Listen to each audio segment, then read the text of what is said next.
Bienvenue à cette grande édition du journal en langue française. Vous êtes en compagnie de Patrick Nilidandi.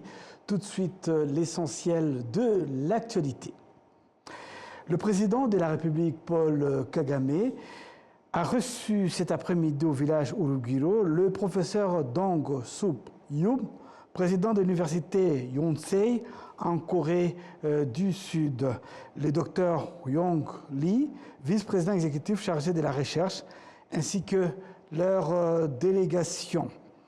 Les échanges ont porté sur les renforcements des partenariats entre l'université Yonsei et le Rwanda, notamment à travers les échanges académiques, la recherche et le renforcement de capacités dans le domaine de l'éducation. Rendons-nous à présent au Parlement. Le ministère rwandais de la Santé exhorte la population à ne pas garder le silence face à toute forme de violence, mais à la signaler pour pouvoir bénéficier de diverses formes d'aide, notamment un soutien psychologique, car la violence a de nombreuses conséquences néfastes sur la santé physique et mentale.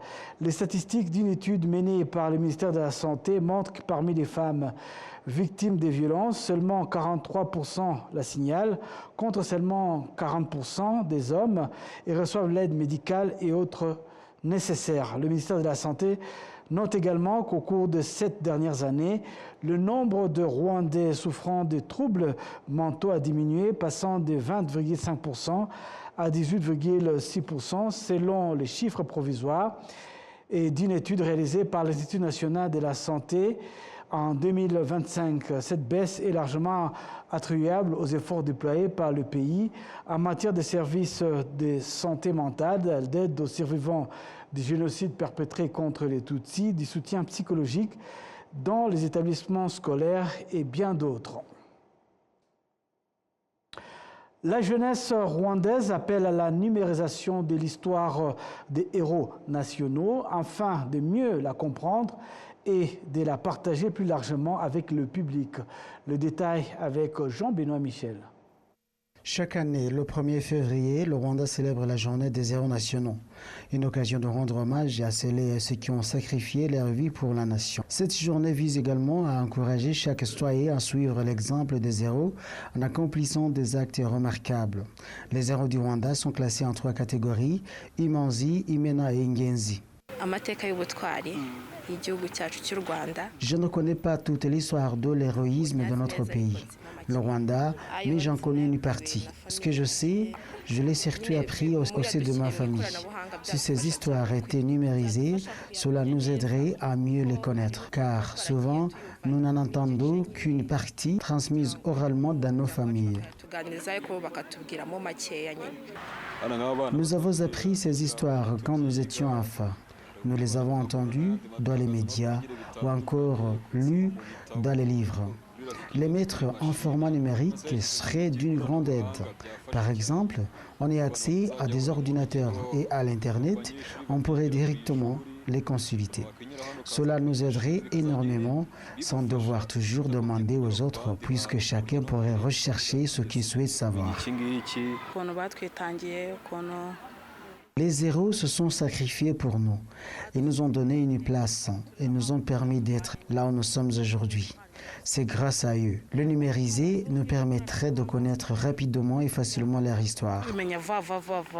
Le directeur du département de la recherche au sein de l'institution en charge des héros nationaux, des médailles et des ordres de la reconnaissance nationale, Nicolas Ruaka, indique que des efforts sont en cours pour rapprocher ces histoires de la jeunesse. Il précise notamment que les clubs d'héroïsme ont été mis en place dans les établissements scolaires en fait d'aider les élèves à mieux comprendre l'histoire des héros nationaux. La première action que nous avons menée pour préserver et diffuser l'histoire d'héroïsme a été la création de clubs d'héroïsme dans les écoles. Nous les formons et leur fournissons des supports pédagogiques, notamment des documents retraçant l'histoire des Rwandais à différentes périodes. Dans de nombreux cas, ces clubs contribuent également à la préparation des activités liées à la célébration de la journée des héros nationaux. Il ajoute que son institution collabore avec différents partenaires, dont le ministère de Technologie et de l'Innovation, afin de numériser ses contenus historiques. Nous travaillons également avec des acteurs du secteur technologique. Un projet est en préparation avec le Conseil national de la culture et de la jeunesse, visant à permettre des visites virtuelles des sites dédiés aux héros nationaux. À travers le pays, plusieurs sites mémoriels dédiés aux héros nationaux continuent d'être construits dans le but de préserver et de valoriser leur histoire. À la suite de ce journal, le ministère de l'Unité nationale et de l'engagement civique rappelle aux Rwandais, notamment aux jeunes, l'importance d'une bonne maîtrise du Kinyarwanda, fondement de l'unité et de l'identité rwandaise. Le ministère insiste sur la nécessité de bien parler et écrire le Kinyarwanda, d'éviter de le confondre avec d'autres langues étrangères, de lui accorder la place qui lui revient dans toutes les activités professionnelles, de donner le bon exemple et de l'utiliser en famille et dans le cadre de l'éducation. Le ministère rappelle également aux responsables l'importance d'un enseignement de qualité du Kinyarwanda. Milibumwe souligne par ailleurs qu'il est important d'être fier de bien parler le Kinyarwanda et de reconnaître sa valeur parmi les autres langues. Ce sont là quelques-uns des points réaffirmés par le ministre de l'Unité nationale et de l'engagement civique, Dr Bizimana Jean Damascène, lors d'un entretien avec les médias. Cet entretien s'inscrit dans le cadre d'une campagne menée en parallèle avec, dans le cadre d'une campagne menée en parallèle avec des activités célébrant la journée des héros nationaux, fêtée chaque année le 1er février. Rendons-nous à présent à Rusizi. Dans le cadre de la mise en œuvre de la politique nationale de règlement amiable des litiges visant à encourager la participation citoyenne à la justice, des accords de plaidoyer ont été approuvés en district de Rusizi. Ces accords concernent 24 dossiers des tribunaux supérieurs impliquant 29 personnes et 4 autres dossiers impliquant 6 personnes, soit un total de 35 dossiers. Il s'agit d'accords qui permettent de réunir auteurs et victimes et la justice est rendue sans intervention des tribunaux. Cette initiative s'inscrit dans le cadre de la semaine dédiée au plaidoyer dans les communes qui se déroule donc du 26 au 29 janvier 2026. Le plaidoyer est un pilier essentiel qui contribue à améliorer la qualité de la justice pénale, à accélérer les procès, à réduire l'engorgement des tribunaux et à court terme de désengorger les prisons. La suite de cette édition, nous allons parler du rapport 2024 et 2025 du pouvoir judiciaire au Rwanda révèle que les affaires pénales, notamment celles liées au vol ainsi qu'aux coups et blessures, figurent en tête des dossiers traités par les tribunaux de base du pays. Le détail avec Jean-Benoît Michel. Bizimana Jean Dodier, résident du district de Bugesera, secteur de Nyamata, a été rencontré ce lundi matin par RBA au tribunal de base de Nyamata, où il poursuivait en justice un voisin accusé de l'avoir agressé et blessé. J'ai subi des violences. Je suis venu demander la justice afin que cette personne ne continue pas à se promener librement comme si rien ne s'était passé. Ou alors, s'il n'est pas emprisonné, qu'il y ait ou qu'il me rembourse ce que j'ai perdu, y compris les frais médicaux, car j'ai payé pour me faire soigner. Les coups et les blessures constituent la deuxième infraction la plus fréquemment jugée par les tribunaux de base au Rwanda chaque année. Au cours de l'année judiciaire 2024-2025, 206 254 affaires ont été enregistrées dans les tribunaux, dont 63 457 dossiers, c'est-à-dire 60%, devant les tribunaux de base. Les affaires portées devant les tribunaux de grande instance, les tribunaux de commerce et de haute juridiction s'élèvent à 42 797, soit 40%. Dans les affaires pénales, le vol, le coup et les blessures, ainsi que les violences sexuelles sur mineurs figurent parmi les infractions les plus fréquentes portées devant les tribunaux de base à travers le pays. Certains citoyens évoquent les causes de l'augmentation des cas de vol devant les tribunaux. Ce n'est pas seulement une question de nécessité. car parfois on amène quelqu'un devant la justice sans qu'il n'en résulte grand-chose. Le vol, c'est le mois, et surtout lié au chômage de jeunes que nous avons aujourd'hui. Quant aux coûts et blessures, les citoyens estiment que leur augmentation est due à plusieurs facteurs.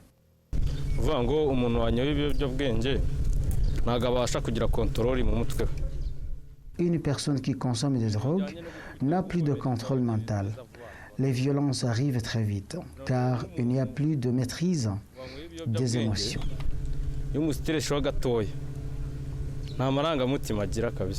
Le renforcement du pouvoir judiciaire à travers différentes stratégies, ainsi que la mise en œuvre de nouveaux Criminal Justice Policy et de la politique de règlement alternatif des conflits, ADR, constitue une solution durable pour réduire l'arriéré des dossiers judiciaires.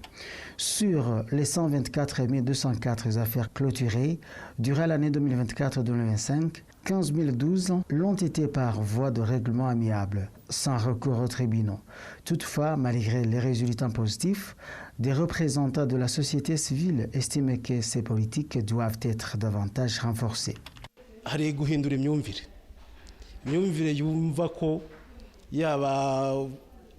Il s'agit d'un changement de mentalité pour nous tous. Institutions judiciaires, juges, procureurs, en fait de comprendre que l'emprisonnement ne doit pas toujours être la première option. Les travaux d'intérêt général, TIG, sont aujourd'hui appliqués. Bien qu'ils ne soient pas encore pleinement perfectionnés, ils évoluent dans la bonne direction et peuvent offrir une justice rapide, efficace et réduire la surpopulation carcérale.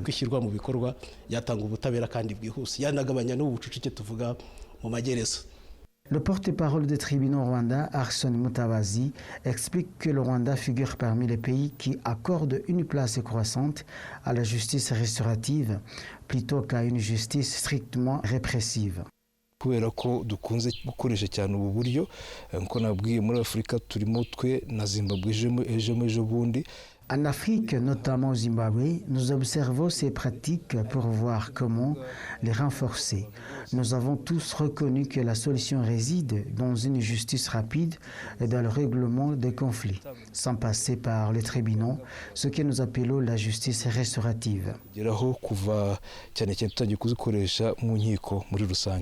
À mesure que les affaires de vol, de coups et de blessures augmentent devant les tribunaux de base, certains estiment que cela s'explique aussi par la proximité de ces juridictions avec les citoyens. Ces situations s'accompagnent d'une hausse du nombre de personnes incarcérées pour ces infractions dans différentes prisons du pays.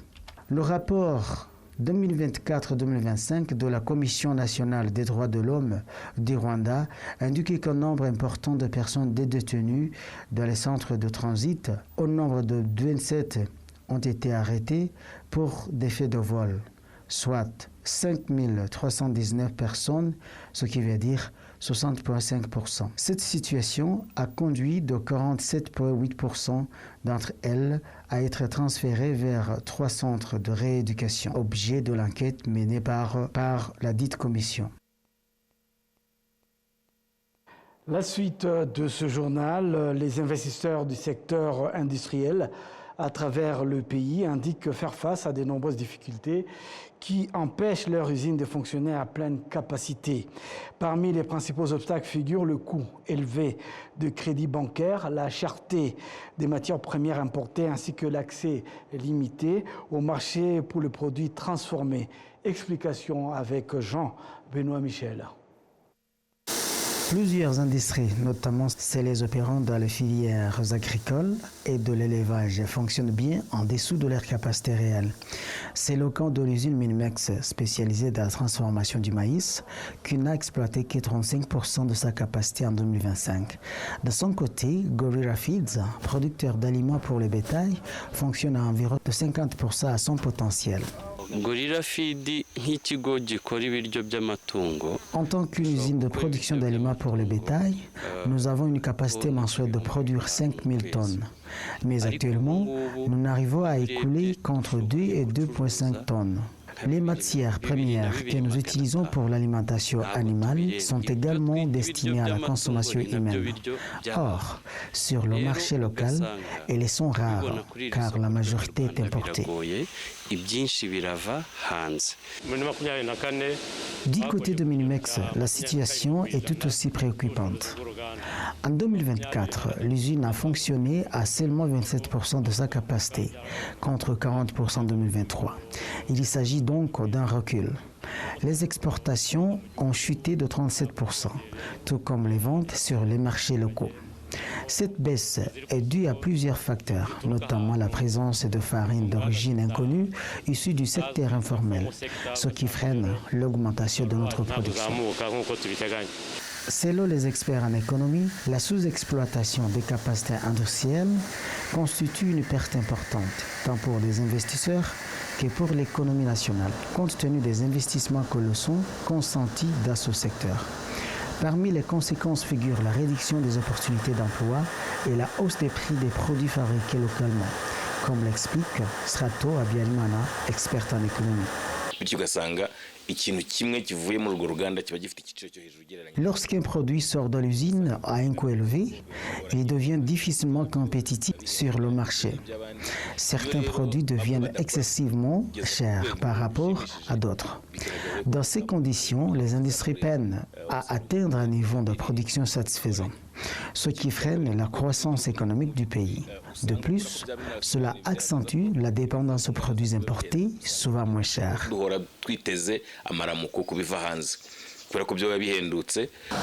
Pour John Bosco Kalissa, également expert en économie, le coût élevé des crédits accordés au secteur industriel reste l'un des principaux défis à relever. Les taux d'intérêt restent très élevés, autour de 16 à 17% ailleurs. Les financements sont accordés sur le long terme, parfois sur 20 ou 30 ans. Il est donc urgent de renforcer les efforts pour trouver des solutions durables à ces contraintes. Le ministre du Commerce et de l'Industrie, Prudence Sewahizi, reconnaît lui aussi que certaines industries n'exploitent pas pleinement leur potentiel, principalement en raison des manques de capitaux. Faute de moyens financiers, certaines industries privilégient une production rapide pour le marché afin de faire circuler l'argent, sans possibilité de stocker ou d'élargir leur production. Pourtant, disposer d'un fonds de roulement conséquent permettrait de produire davantage, d'approvisionner le marché et de rechercher de nouveaux débouchés. Beaucoup d'industries ont les machines, mais manquent de liquidité pour faire fonctionner efficacement. C'est pourquoi nous travaillons à la mise en place de crédits à long terme à des taux d'intérêt plus bas. Les autorités ambitionnent qu'à l'horizon 2029, le secteur industriel contribue à la hauteur de 27% au produit intérieur brut contre 21% en 2024. La suite de cette édition, l'organisme national chargé d'organiser les conférences et des événements a souligné que le Rwanda a accueilli 155 conférences et événements internationaux en 2025, un jalon important qui contribue significativement au développement socio-économique du pays. Déjà reconnu comme une destination de choix pour le tourisme de nature grâce à des parcs nationaux, le Rwanda s'est également imposé comme une plateforme régionale et continentale pour le secteur du tourisme d'affaires, MIC en sigle. Le pays accueille et organise désormais régulièrement des conférences et événements internationaux de premier plan. Selon un rapport de l'Agence rwandaise de développement, le Rwanda a accueilli 104 conférences et événements internationaux en 2022, attirant plus de 35 000 délégués du monde entier et générant plus de 62,4 millions de dollars américains de recettes. Parmi les événements les plus marquants figure le sommet des chefs d'État et des gouvernements du Commonwealth, CHOGM, qui a réuni des dirigeants des pays anglophones.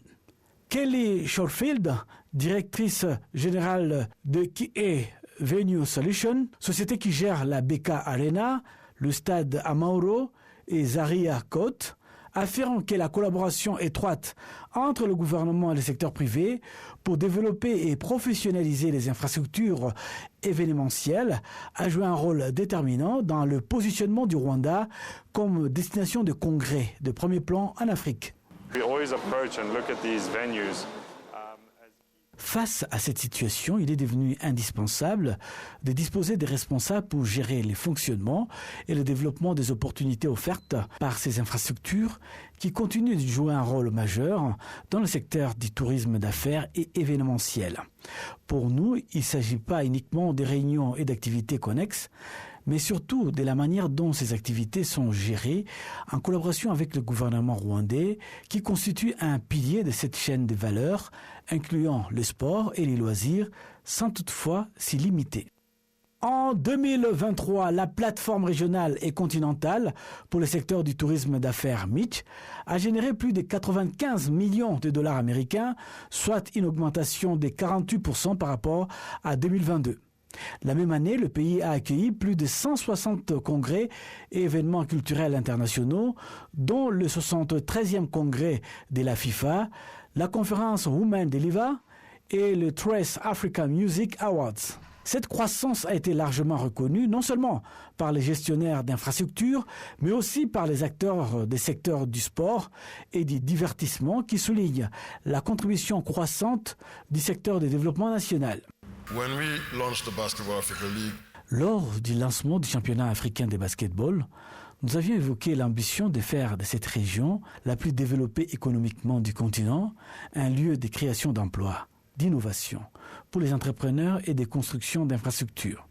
Et c'est précisément ce que vous avez réalisé ici au Zaria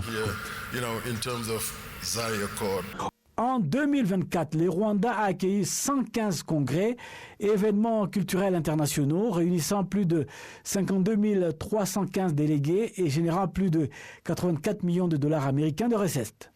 À l'instar d'autres secteurs clés de l'économie, le secteur MITCH a créé des emplois, notamment dans l'industrie hôtelière. L'année 2025 a marqué un tournant pour le Rwanda, renforçant sa vision stratégique de devenir une destination de premier plan pour les conférences internationales et les événements mondiaux. L'organisation des championnats du monde de cyclisme sur route a démontré la capacité du Rwanda à organiser avec succès des événements sportifs internationaux de haut niveau. Dans son discours de fin d'année 2025, le président de la République, Paul Kagame, a souligné que ces réussites sont largement dues à la capacité de l'Afrique à définir et à mettre en œuvre son propre programme de développement. Several milestone events this year elevated Rwanda's profile internationally. Nous incluons tous les acteurs de cette chaîne d'approvisionnement alimentaire et autres biens de première nécessité. Ces secteurs attirent de nombreuses activités qui correspondent à nos besoins pour satisfaire la demande des personnes que nous accueillons. Les agriculteurs et les éleveurs en bénéficient, tout comme les travailleurs du secteur de services et du transport des marchandises et des personnes, sans oublier que ceux qui nous aident à préparer les repas pour les participants à ces réunions. Tous ces travailleurs contribuent ainsi à leurs revenus. What we stand for and where we are going. Selon les chiffres de Rwanda Convention Bureau, ou l'organisme national chargé d'organiser des conférences et des événements, le Rwanda a accueilli 155 conférences et événements internationaux en 2025, attirant plus de 57 255 délégués. En 2026, le Rwanda attend consolider sa position sur la scène internationale en accueillant la FIFA Series. C'est donc avec cet élément que nous allons mettre un point final à cette grande édition du journal en langue française. Au nom de toute l'équipe dirigée par Janvier Karangwa Murenzi, je vous souhaite de passer une bonne fin de journée en compagnie du programme de la télévision rwandaise.